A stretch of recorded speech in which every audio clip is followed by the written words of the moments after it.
ಓಂ ಸಾಯಿರಾಮ್. ಬಾಬಾ ಹೇಳ್ತಾ ಇದ್ದಾರೆ, ಮಗು ಶುಭೋದಯ. ಯೋಚನೆ ಮಾಡಿ ಮಾಡಿ ನಿನ್ನ ಆರೋಗ್ಯವನ್ನು ಹೇಗೆ ಮಾಡಿಕೊಂಡಿದ್ದೆ ನೋಡಿಕೊ. ನೀನೇ ಹೇಳ್ತೀಯ, ಏನೇ ಕಷ್ಟ ಬಂದ್ರೂ ಬಾಬಾ ನೀವಿದ್ದೀರಿ ಅಂತ. ಅಂದ ಮೇಲೆ ನಾನಿರುವಾಗ ನಿನಗೆ ಯಾಕೆ ಭಯ? ಬಿಟ್ಟು ಬಿಡು, ನನ್ನ ಪಾದಕ್ಕೆಲ್ಲ ಹಾಕಿದೆಯಲ್ಲ, ಇನ್ನು ನಾನೇ ನೋಡಿಕೊಳ್ಳುತ್ತೇನೆ.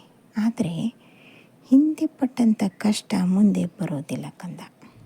ಇದು ಸತ್ಯ. ಇದು ನಾನು ನಿನಗೆ ಕೊಡ್ತಾ ಇರುವ ಮಾತು. ಚಿಂತೆ ಮಾಡಬೇಡ. ಅತ್ಯಂತ ಶೀಘ್ರದಲ್ಲಿ ಈಗ ನೀನು ಏನು ನೋವನ್ನು ಅನುಭವಿಸ್ತಾ ಇದ್ದೀಯಲ್ಲ, ಆ ನೋವು ಕೂಡ ಹೋಗುತ್ತದೆ. ಹೇಳ ಹೆಸರಿಲ್ಲದೆ ಹೋಗುತ್ತದೆ. ಚಿಂತೆ ಮಾಡಬೇಡ. ಎಲ್ಲವನ್ನೂ ನಾನು ನೋಡಿಕೊಳ್ಳುತ್ತೇನೆ. ಅಷ್ಟೇ ಅಲ್ಲ, ಈಗ ಸ್ವಲ್ಪ ದಿನದಲ್ಲೇ ಒಂದು 3-4 ತಿಂಗಳಲ್ಲೇ ನಿನ್ನಿಂದ ಒಂದು ಕಾರ್ಯ ಆಗಲಿದೆ. ಅದು ಅಂತಿಂಥದ್ದಲ್ಲ. ಹಾಗೆಯೇ ನಿನ್ನ ವೈಯಕ್ತಿಕ ಜೀವನ ಪೂರ್ಣವಾಗಿ ವೈಯಕ್ತಿಕ, ನಿನ್ನೊಬ್ಬಳಿಗೆ ಮಾತ್ರ ಸಂಬಂಧಪಟ್ಟಂಥ ಒಂದು ಕೆಲಸ ನೀನು ಮಾಡೇ ಮಾಡುತ್ತೀಯ. ಅದಕ್ಕಾಗಿ ತುಂಬ ಶ್ರಮಪಟ್ಟಿದ್ದೀಯ, ಯೋಚನೆ ಮಾಡ್ತಾ ಇದ್ದೀಯ. ಎಷ್ಟು ಮಟ್ಟಿಗೆ ಅಂದರೆ, ನಿನಗೇನೇ ತೊಂದರೆ ಆಗಲಿ, ಏನೇ ಮಾಡಿದ್ರೂ ಅದನ್ನು ಮಾತ್ರ ನೀನು ಬಿಡ್ತಾ ಇಲ್ಲ. ಅಂದಮೇಲೆ ಅದನ್ನು ನಾನು ಕಾರ್ಯಗತ ಮಾಡಲೇಬೇಕಲ್ಲ. ಯೋಚನೆ ಮಾಡಬೇಡ ಕಂದ. ಹಾಗೆಯೇ ಬ್ಯಾಂಕಿನ ವ್ಯವಹಾರ ಎಲ್ಲವೂ ಸರಳವಾಗಿ ನಡೆಯುತ್ತದೆ. ಬ್ಯಾಂಕಿನ ವ್ಯವಹಾರದ ಜೊತೆಗೆ ನಿನಗೆ ಕೊಡಬೇಕಾದಂಥ ಹಣವು ಕೈ ಬಂದು ಸೇರುತ್ತದೆ. ಚಿಂತೆ ಮಾಡಬೇಡ. ಹಾಗೆಯೇ ಎಲ್ಲಕ್ಕಿಂತ ಮುಖ್ಯವಾಗಿ ಒಂದು ವಿಷಯ, ಏನೇ ಕಷ್ಟ ಬಂದ್ರೂ ನಿನ್ನನ್ನು ಪಾದ ಬಿಡ್ತಾ ಇಲ್ಲ. ಯಾಕೆ ಬಿಡಬೇಕು ಅಂತ ಕೇಳ್ತಾ ಇದ್ದೀಯಾ? ಹೌದು ಕಂದ, ಎಲ್ಲರಿಗೂ ಅವರವರದೇ ದೇವರದ ಮೇಲೆ ನಂಬಿಕೆ ಇದ್ದರೆ ನೀನು ನನ್ನ ಮೇಲೆ ಸಂಪೂರ್ಣವಾಗಿ ನಂಬಿಕೆ ಇಟ್ಟು ಬಿಟ್ಟಿದ್ದೀಯ. ಹಾಗಾಗಿ ನಿನಗೆ ಎಲ್ಲಿ ನಾನು ದರ್ಶನ ಕೊಡಬೇಕು ಅಲ್ಲೇ ಖಂಡಿತವಾಗೂ ಕೊಟ್ಟಿದ್ದೀನಿ, ಮುಂದೆನೂ ಕೊಡುತ್ತೇನೆ. ಹಾಗೆ ನಿನ್ನನ್ನು ಕೈ ಹಿಡಿದುಕೊಂಡು ನಡೆಸಿಕೊಂಡು ಹೋಗುತ್ತೇನೆ.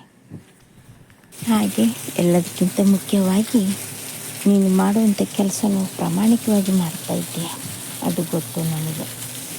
ಆದರೂ ಮತ್ತೊಮ್ಮೆ ಹೇಳ್ತಾ ಇದ್ದೀನಿ, ಮಾಡುವಂಥ ಕೆಲಸದಲ್ಲಿ ಪ್ರಾಮಾಣಿಕವಾಗಿರಲಿ. ಆ ಪ್ರಾಮಾಣಿಕತೆಯಲ್ಲಿ ನಿನ್ನ ಶಕ್ತಿ ಅಡಗಿದೆ, ನಿನ್ನ ಎಲ್ಲ ಬಲವೂ ಇದೆ. ಚಿಂತೆ ಮಾಡಬೇಡ. ಮನೆ ಮಂದಿಗೆ ಏನು ತೊಂದರೆ ಆಗ್ತಾಯಿದೆ ಅಂತ ಯೋಚನೆ ಮಾಡಬೇಡ. ಅವೆಲ್ಲ ಸಾಮಾನ್ಯವಾದ ಮಾತುಗಳೇ. ಹಾಗೆಯೇ ಈ ದಿನಪತ್ರಿಕೆಯನ್ನು ನೀನು ಓದ್ತಾ ಇದ್ದೀಯಲ್ಲ, ಮನೆಗೆ ಬಂದಿದ್ದು ಹಾಗೆಯೇ ಇದ್ದು ಬಿಡುತ್ತದೆ. ಓದು, ತೆಗೆದು ಓದು. ಅದರಲ್ಲಿ ಒಂದು ವಿಷಯ ನಿನ್ನ ವೈಯಕ್ತಿಕ ಜೀವನಕ್ಕೆ ಸಂಬಂಧಪಟ್ಟಿದ್ದು. ಅಂದರೆ ಏನೋ ಒಂದು ಸಾಧನೆ ಮಾಡ್ತಾ ಇದ್ದೀಯ, ಅದಕ್ಕೆ ದಾರಿಯಾಗಿ ಅದು ನಿಂತಿದೆ. ನೋಡು, ಅದರಲ್ಲಿ ಬಂದಂಥ ವಿಷಯಗಳನ್ನು ನೋಡು, ಕೂಲಂಕುಷವಾಗಿ ವಿಚಾರ ಮಾಡು. ಎಲ್ಲಕ್ಕಿಂತ ಮುಖ್ಯವಾಗಿ ನೀ ಏನನ್ನು ಮಾಡ್ತಾ ಇದ್ದೀಯ, ಯಾರಿಗೆ ಹೇಳ್ತಾ ಇದ್ದೀಯ, ಯಾವ ಕೆಲಸ ಮಾಡ್ತಾ ಇದ್ದೀಯ, ಅದನ್ನು ಹೇಗೆ ನಾವು ಸರಿದಾರಿಗೆ ತರಬೇಕು, ತರೋದಕ್ಕಾಗೋದಿಲ್ಲ, ಅದಕ್ಕೆ ಪರಿಹಾರ ಏನು, ಇವೆಲ್ಲವನ್ನು ಒಂದು ಬುಕ್ಕಿನಲ್ಲಿ ಬರೆದಿಡು. ಚಿಂತೆ ಮಾಡಬೇಡ ಕಂದ. ಹಾಗೆಯೇ ಈಗ ಮನೆಯಲ್ಲಿ ಧೂಪ ಹಾಕ್ತಾ ಇದ್ದಿಲ್ಲ, ಬಿಳಿ ಸಾಸಿವೆಯನ್ನು ಮರೆಯದೆ ಹಾಕು. ಇದ್ದಂಥ ಏನಾದರೂ ನೆಗೆಟಿವ್ ಇದ್ರೂ ಹೊರಟು ಹೋಗುತ್ತದೆ. ಮುಂದಿನ ದಿನಗಳು ಅದ್ಭುತವಾದ ದಿನಗಳು. ಎಲ್ಲಕ್ಕಿಂತ ಮುಖ್ಯವಾಗಿ ನಿನ್ನ ಆರೋಗ್ಯವನ್ನು ನೋಡಿಕೊ. ಇವತ್ತೊಂದು ಒಳ್ಳೆಯ ಸುದ್ದಿ ಇದೆ, ನಾಳೆ ತುಂಬ ಖುಷಿಯಿಂದ ಇರುತ್ತೆ. ಇದು ಮಾತ್ರ ನಾನು ನಿನಗೆ ಬರೆದು ಕೊಡುತ್ತೇನೆ. ಹೋಗಿ ಬಾ. ನೀನು ಎಲ್ಲಿಗೆ ಹೋಗಿ ಬರಬೇಕೆಂದು ಯೋಚನೆ ಮಾಡಿದ್ದೀಯಲ್ಲ ಕಂದ, ಹೋಗಿ ಬಾ. ಎಲ್ಲ ಒಳ್ಳೆಯದೇ ಆಗುತ್ತಾ ಇದೆ. ಶುಭ ಕಾಲ ಬಂದಾಗ ಎಲ್ಲ ಶುಭವೇ ಆಗುತ್ತದೆ. ಚಿಂತೆ ಮಾಡುವಂಥ ಅವಶ್ಯಕತೆ ಇಲ್ಲ.